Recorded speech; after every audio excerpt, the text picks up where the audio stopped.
Hello, drawing buddies, and welcome back. Today, we're going to draw the Bride of Frankenstein from pencils to inks to colors. So, if that sounds like something you want to come along on, let's draw. The Bride of Frankenstein is the sequel to the 1931 Boris Karloff classic, Frankenstein. The Bride of Frankenstein stars Boris Karloff again as Frankenstein's monster, not Frankenstein, common misconception, and Eliza Lanchester, if I'm saying that right. I apologize if I am not. She plays Mary Shelley in the prologue, and then she plays the bride at the end of the movie. There's no real comic first appearance. Well, I'm sure there is. I just don't want to look it up. But I watched the movie twice to prepare for this, since I haven't seen it probably since the 90s when video stores were a thing, and I was renting all kinds of classic horror movies and watching them with my uncle and my friends and all that other fun stuff. So I was a little unfamiliar with the bride at the time, because it's been decades really. So anyway, the Bride of Frankenstein starts out with a prologue, and it's Mary Shelley and I guess her husband, who was a playwright, and some other actor, and it's really kind of Shakespearean the way they do it and the way the dialogue's presented. The one thing I notice about the vintage monster movies, the Universal monsters, is they're treated more like stage plays than movies. Everything's overacted, everything's accentuated, everything is more of a stage play than a movie, because they were still new to the whole sound movie and the whole, how do we produce a movie? So, instead of feeling natural, it feels produced. But, that's to its strength, because, they don't do things like that anymore, so it's kind of charming to watch. And anyway, so they're talking about it, and the other guy, not her husband, I don't know what his name is, because, people care about the bride and Karloff.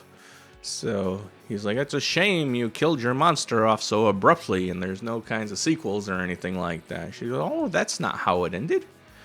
And I feel like telling that story right now. So Mary Shelley starts to continue her story of the monster. And that starts off with, the end of it gives a little recap of the movie, and then cuts to the end where the monster supposedly burned in a fire after he threw Dr. Frankenstein off the top of the windmill. And the townsfolk think that they got him, and he's all burnt to hell, and the constable, sheriff, whatever they called them back in the day, he tells everybody to go home. Everything's solved. No need to stick around here. We're civilized folk. Let's go home. Go to bed. And of course, the couple stays behind because they want to see what happened and make sure the monster is truly dead. But turns out he's not. He's under the windmill in like a sewer kind of thing. I don't know. It's all wet down there. And he's trying to get out, and the guy is looking down there, and the monster pulls him in and drowns him because the monster's scared. And then the same thing with the wife. He sees the wife, he basically kills her too, but he's not killing people because he's malicious or he wants to hurt people. He's basically a scared child. In fact, watching Frankenstein in this movie, because there's a part where he learns to speak and he makes a friend, he really reminds me of the 2-year-old that I watch 3 days a week. Even the way he speaks is exactly the way she says things when it's new. If you give her new food that she's never tried and she likes, she's like, "It's good, more, it's good." And same thing with like a drink is good, I like, And that's literally how the monster speaks. He speaks like a toddler, a 2-year-old toddler. And see, let's take a deviation from the movie. See, I used to watch all these movies with my uncle. I always say that everybody should have an Uncle Butch. Uncle Butch was my mother's brother. He got married, and things didn't work out with his wife. So he asked my mother, he's like, "Hey, can I come stay with you guys for a few weeks while I find a place of my own and figure things out, and then I'll be on my way." Well, Uncle Butch didn't leave for like 25 years. He stayed with us that long. And he used to take me out every weekend to a movie, and he'd take me to comic book shops. I've told this before.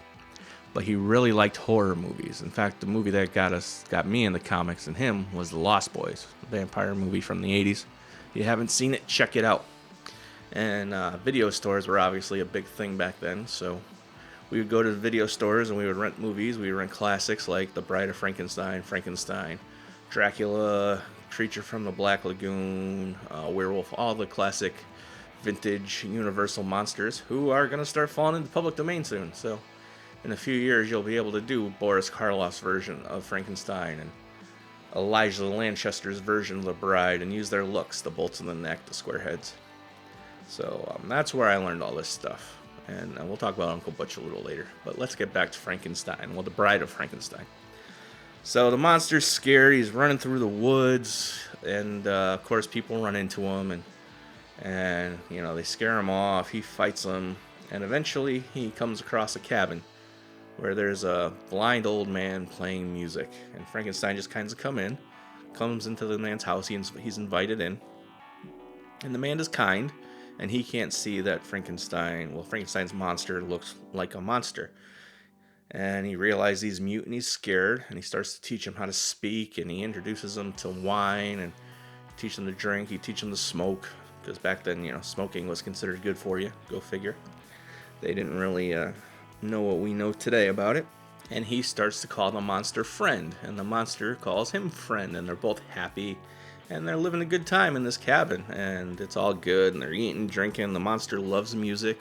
He hands him his violin, and the man plays his violin. The monster's happy, and he claps, kind of like the girl I babysit. You play her a Beatles song, a Baby Shark comes on, whatever, and she just dances and has a grand old time. So the monster and the old blind man, they're living their best life, man. They're just chilling in the woods in this little cabin. They didn't have to worry about TVs or radios back then, because this is the 1800s.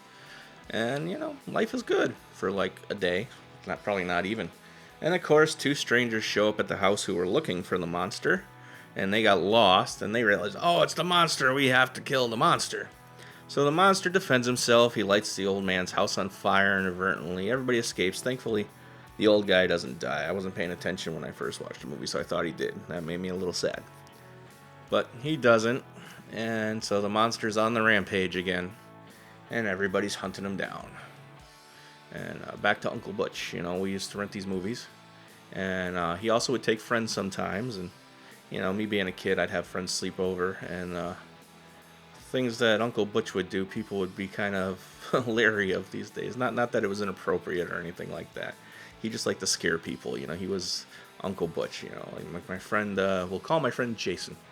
He was scared to death, Uncle Butch, just because he would make scary noises, or like if we were having a sleepover, he would, make creepy noises or play haunting music, and it really scared the hell out of Jason. And, it was good times, and Uncle Butch educated me on all these things, like the vintage monsters and that stuff, and my friends, and, yeah. So I always say everybody should have an Uncle Butch, because, he was a good man, and he taught us a lot about the things, our parents really didn't think about. My mother watched Star Trek, but, she wasn't, like, huge into it. But Uncle Butch was, so he got me into that. Although my mother, to her credit, they used to have Star Trek marathons on certain holidays, like the 4th of July and whatever, and they would just play 24 hours of Star Trek, and George Takei would host it, or Nichelle Nichols, the girl who played Uhura, she would host it, and they would just play 24 hours of Star Trek. And so that's where I learned to love Star Trek. My mother and my uncle, and got me into all this. So anyway, the monster, he is roaming the woods again. They're hunting him, and he ends up in a graveyard, and they catch up to him, and he hides in an underground mausoleum. And the townspeople kind of go about their way, and the monster's all like, and he sees a dead guy, and he calls the dead guy friend, because the monster would rather be with the dead, because they don't try to hurt him like the regular humans, because, they don't understand him. He's misunderstood. Then he ends up roaming around, and he ends up in the house of the guy who's trying to convince Dr. Frankenstein to help him create another monster, which is a part of the earlier part of the movie that I totally neglected to talk about, so we'll talk about that. After the monster, they think he's dead, they bring Dr. Frankenstein's body home, and it turns out he's not dead. He's actually just fine. He just got bumped around a little bit, getting thrown off top of that windmill by the monster. So, he shrugs that off like a superhero. And another guy shows up. I forgot the dude's name. He's in the movie too, but whatever. he's another scientist, and he tells Frankenstein, "You have to come and see what I created. I, like you, have created life." And so Frankenstein's like, "Whatever, I'll come check out your thing." So he goes and checks it out, and this guy like made these little mini people, like the Lilliputians from Gulliver's Travel. He's made a little queen, he made a little king, and then he made another guy who's always trying to get to the queen. And they're just these little people living. And Frankenstein's like, "That's not science, that is black magic," because the guy never says how he made these little things.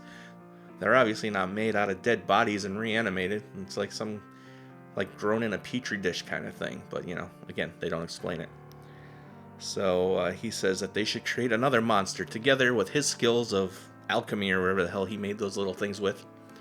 And the fact that Dr. Frankenstein was able to make his a full-size person because the other guy's having problems with scale. That they should make another creature together so that they could play God and show dominion over human life. And the doctor's like, "You know what? I'm done with this. I had enough trouble with my first monster, and I just don't want to deal with this anymore. I just want to marry my beautiful fiancée and go on with my life." And then they leave it at that.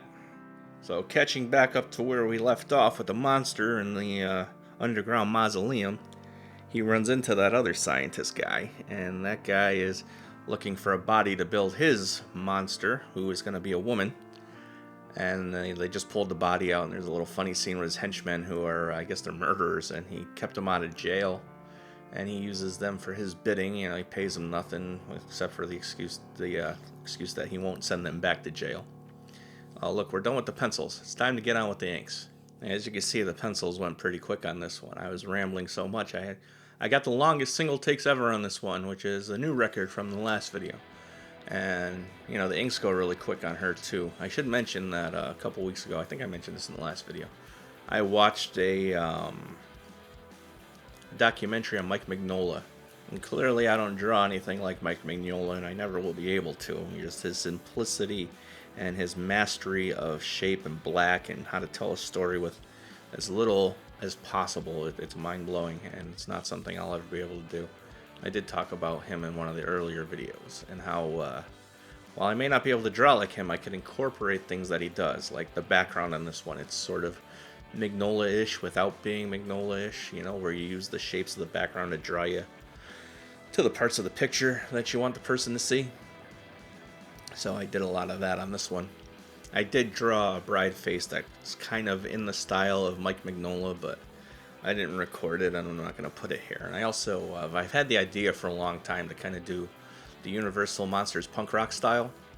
And I was going to put like a vest on her with spikes and chains and, the spiked bracelets and all that.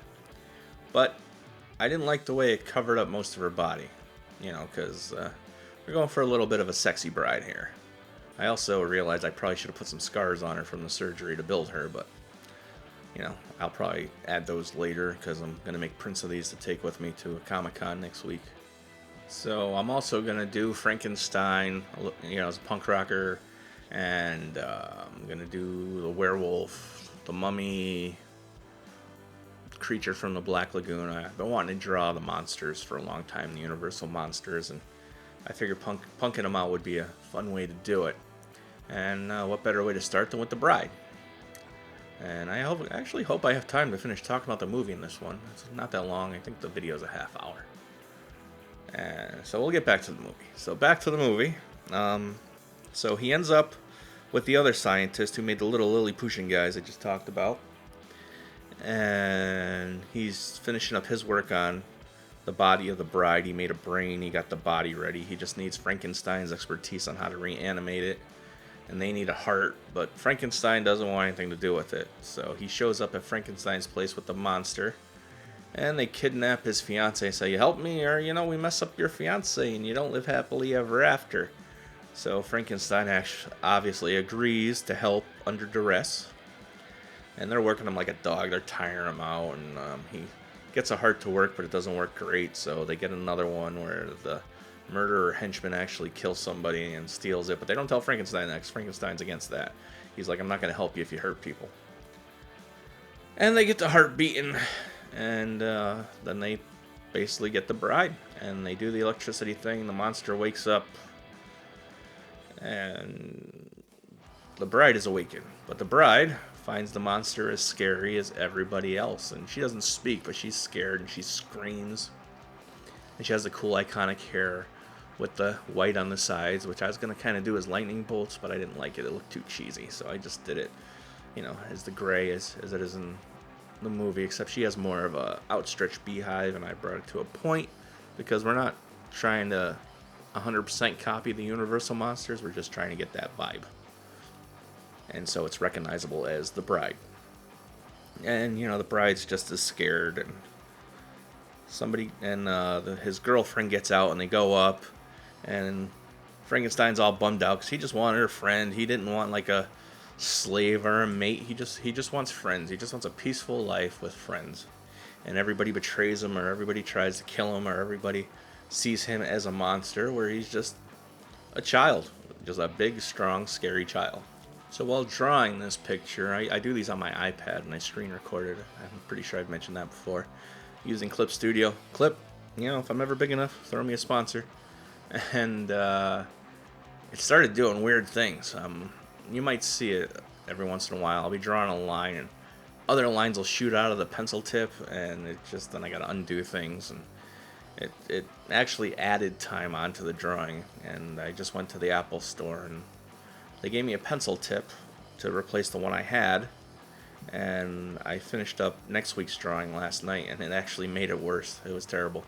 Next week's drawing is going to be Spike from Cowboy Bebop, for all you anime fans and people who want to see that kind of stuff. And it took a lot longer to finish Spike because of all those issues. So I made an appointment, went back today, and they gave me a whole new pencil. So let's see if it was the pencil, or if the iPad's just getting old and I got to either replace it on Apple Care or get another one. I'm hoping it's not the whole iPad, because, it'd be a real pain in the neck, and every time I upgrade something, even though it's supposed to be seamless, I always end up losing some kind of information or files that I need. But we'll see. I tried it in the car a little bit while waiting for a friend, and it seemed to work. So hopefully from this point on, the video drawings will go seamlessly, and I won't have any equipment issues. And of course, I decided to record this one on a Monday afternoon, and it's really hot outside, and I still haven't taken the time to figure out noise gates, so I had to shut the air conditioner off. So it's getting a little toasty in here, but thankfully I just watched a movie and it's fresh in my head, so getting through the comments on this video should be fairly easy and quick, and I won't sweat to death, and you will actually get the next video out of me next week, because I want to get a little bit ahead, because I got a convention coming up, Terrificon, in Connecticut at Mohegan Sun. If you guys want to come on by and say hello, that's where I will be. And that's on August 8th through 10th. And there's my little plug for myself there. Maybe I'll see one or two, yes, who knows. But I will have prints of every drawing that I did for these videos so far. In fact, I'm going to set that up tomorrow and have them done on Wednesday, so that's all set to go. So back to the bride. So Frankenstein's fiance gets out of captivity, and she works her way up to the lab, and she pulls Frankenstein like, "We gotta get out of here, honey." And he is like, "Yes." But then the monster puts his hand on a lever, I guess, that controls the electricity and whatnot, and Dr. Frankenstein's like, no, don't pull that, you'll blow us all to smithereens." And the doctor looks at him, and he looks at the sign, and he goes, "You go, you live, you deserve to live." And he goes, "Me die, you die, we deserve to die." And so Frankenstein and the fiance, they book their asses out of there. And Frankenstein pulls the lever, and bam! Big old explosion. And that's pretty much the end of it. And it's kind of weird. They had a prologue, but they didn't have an epilogue, so. But I know they made a bunch more movies. They made Son of Frankenstein and all kinds of stuff. Because, you gotta keep that cash cow flowing even in the 1930s. And yeah, it was a great movie. The cool thing about the old movies is they're very straight to the point. The movie's like an hour and 10 or an hour and 14 minutes long. and none of it's wasted time. Everything advances what's going on. If it was like a modern action movie, it really wouldn't give you a chance to breathe. It's not as exciting, and they didn't have the effects. And you could obviously tell they're on sound stages through most of it, and none of it's really shot outside. And it's 1935. They didn't have CGI. Practical effects weren't where they were now. They did have some kind of green screen though. That's pretty freaking amazing, because the other scientists, when he made those little Lilliputian looking people who he kept in the little glass jars, they looked fantastic. I mean, they matched in with the backgrounds perfectly, and they looked like they were in their glass jars, and when he picked them up and moved them, it was all very fluent, and it was actually kind of amazing to see how clean that was.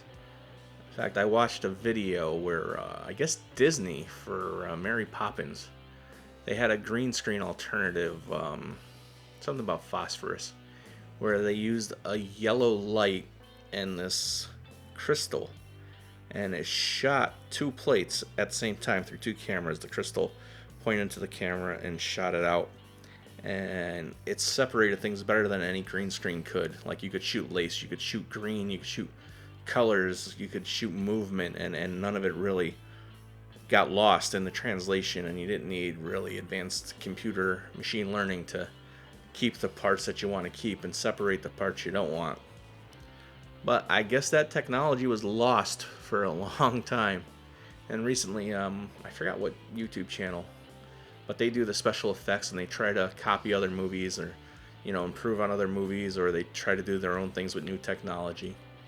And they had a guy on who recreated this technology, and they used it, and they were able to do some pretty impressive stuff on it. I don't remember the name of it. I won't leave a link below because I never do when I say I will, so I'm not going to tease you with that, but just search for it. It's like some kind of phosphorus thing.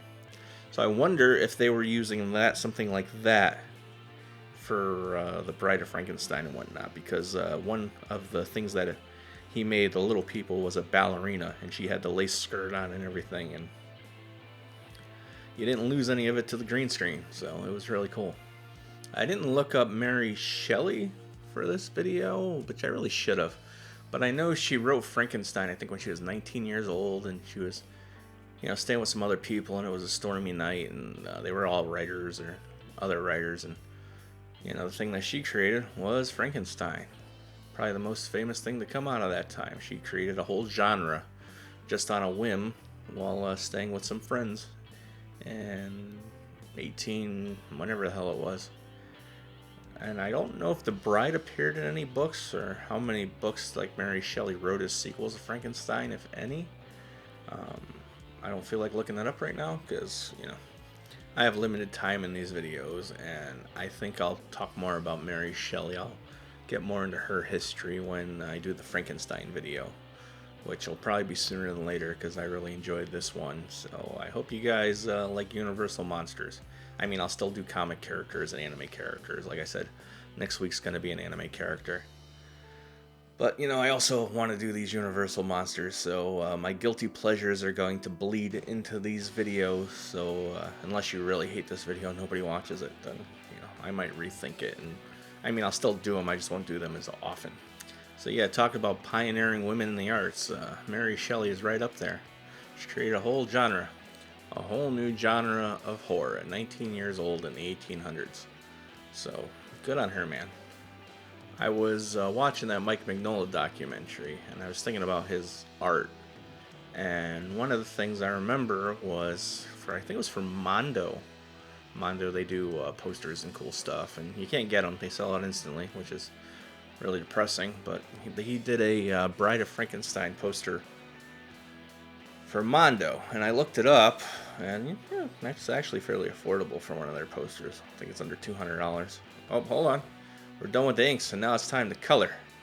I'm pretty sure the Bride wasn't meant to be green, and I think that's mostly inspired by watching Creature Commandos, because the Bride was in that, and I think she was blue in that. But I wanted to go green, because, green rotting flesh, but also kind of make it sexy at the same time. So I went with a green Bride. Back to Mignola, he did that Bride of Frankenstein poster, and it was awesome. I mean, it's very, very graphic. The bride is super simple and mostly white. Frankenstein's kind of like that simple when he has Hellboy standing in the middle of the frame, except it's Frankenstein with the squared off head, and it builds up towards the bride. And again, the colors and the shapes in the background draw you to where you need to go. And yeah, it's a brilliant piece of art. If you want to look it up, just type Mike Mignola, Bride of Frankenstein, and maybe Mondo. It'll pop right up. And eventually, I think I'm going to order myself one of those posters. But as everything I put off for later, it'll probably be ridiculously expensive by the time I remember to do that. So let's hope that does not happen. And so yeah, so I saw that, and I was thinking about that. And then Art Adams, another artist I talk about all the time. When I go to comic conventions and whatnot, well, I used to go all the time, and he was always at New York Comic Con, and I would always buy his sketchbooks. And they're not really sketchbooks. Everything in those sketchbooks is a finished piece of art that he's either done at a convention for somebody else or something that he wanted to do for himself. And one of them had monsters in it. It had his creature from the Black Lagoon. It had, I want to say it had a Frankenstein's monster, but I don't think it did. But it definitely had a bride. It had a couple brides, and he actually had an enamel pin of the bride too. And his bride, he kept her in her traditional outfits, the white dress and the bandages on her arms, which is why I put bandages on her arms, because that's the traditional look for the bride. Yeah, and he draws, he brings out the sexiness of the female form, like probably better than any other comic artist I could think of, better than Campbell, better than, in my opinion, all of them. Sometimes he overdoes the chest size.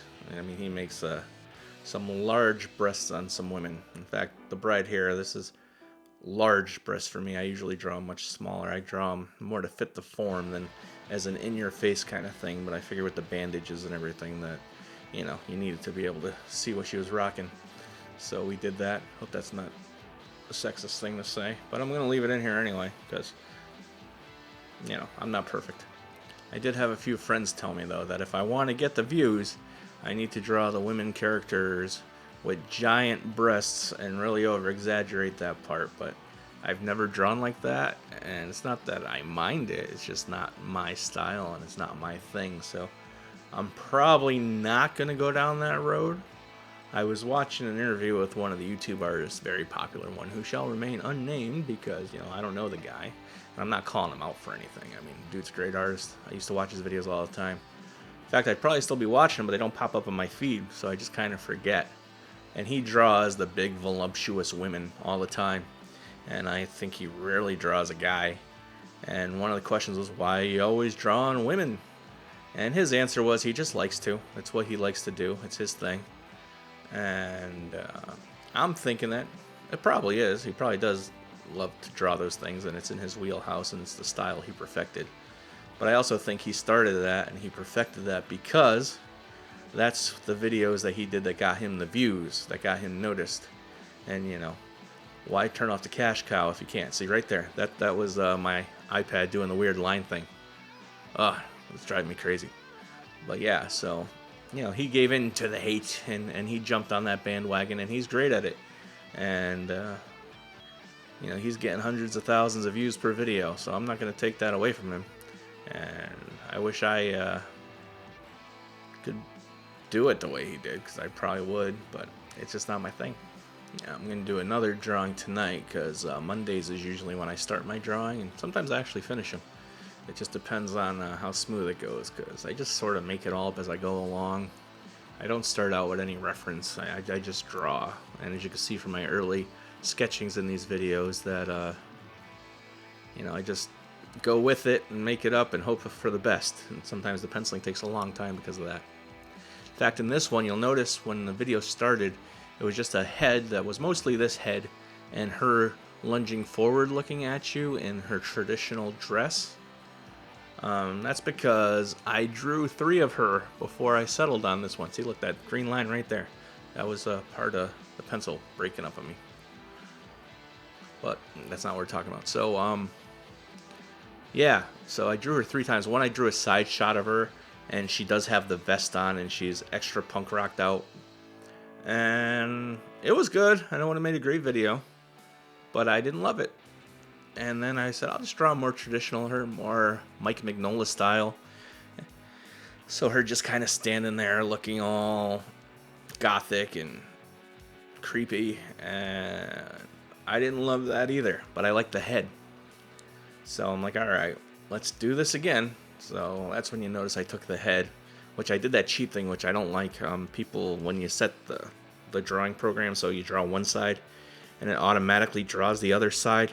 I think that sucks the life out of everything. But with the bride, I didn't do that. I drew her head, and it looked cool. And instead of fixing one side to match the other, because it was straight on, and that could be a real pain in the neck to get right sometimes, I cut her head in half, and I flipped it and put it together. But then I went over and I redrew all the pieces so that it would not look like a mirror image of the other side, driving me crazy. I also redrew her nose to be more of a button nose. If you look at Eliza Lanchester, who played the bride, she has some very distinct features. Her nose, she has a dimpled chin and all that other fun stuff. And it just didn't fit the look when I was doing the other sketches before I settled on this one. So I didn't go with that. Kind of went with my own thing. Plus, she's not in public domain yet, so you don't want to completely copy the original Bride. It should be like 7 years. You should be able to make your own Bride movie. So it was 1935. And Korloff, his Frankenstein, should be able to do in 2 years. So that's pretty cool. So you can make your own Frankenstein movie with the bolts in the neck and all that stuff in a couple of years. Huh. Wish I was a writer. I would write a little story around that and have it ready to go by then. I'm also going to do more modern monsters.